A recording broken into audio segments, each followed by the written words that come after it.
กับลาแม่พ่อยิบยิบใจหัวแล้วก็เอาต่อผ่านต่อบอบกมืออะไรอยากเย็นแสนเย็นชีวิตลำเพ็ญคนพระเนจรสู่กรุงเทพมหานครเวทีสู้อยู่กลางเมืองไทยสาวเล่าก็น้อยตาพักตาพลอยจากบ้านมาไกลหวังแค่เงินถ้าก่อนกลับไปในคนในทางบ้านอยู่ดีกินดีอยู่ในความฝันบ้านน้ำงามมันรักรถจักรหนึ่งคันตามฝันให้แม่พ่อเป็นพ่อได้ดีเหนื่อยยากบ่ท้อเพื่อวันรอต้องทำให้ดีมีแอบร้องไห้เพื่อเท่าได้ด่าซ้ำย้ำดีแต่ยังเป็นลูกจ้างที่ดีเพื่อรอฝันขึ้นมาบ้านนาสาวลาวคนนี้จะสู้พักดีเพื่อคนข้างหลังลำบากสำใดก็ตามสั่งทุกสิ่งที่หวังต้องก็สู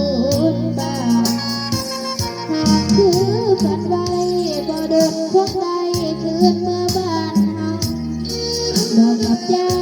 สู่เด้อสาวลาวให้โซนหอบเอาฝันทำของมา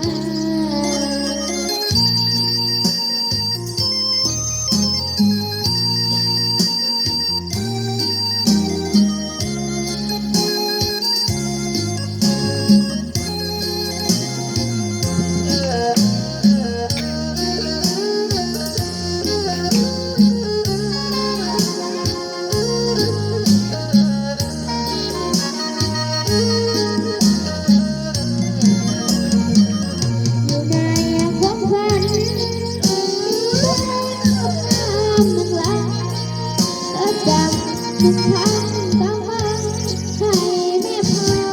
เป็นเธอได้ทีเหนื่อยยากก็ท้อเพื่อวันรอต้องทำให้ดีมีแอบร้องไห้เพื่อเธอได้ด่าซ้ำย้ำดีแต่ยังเป็นลูกจ้างที่ดี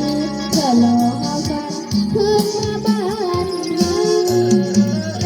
สาวลาวคนนี้จะสู้พักดีเพื่อคนข้างหลังลำบากสำใดก็ตามสั่งทุกสิ่งที่หวัง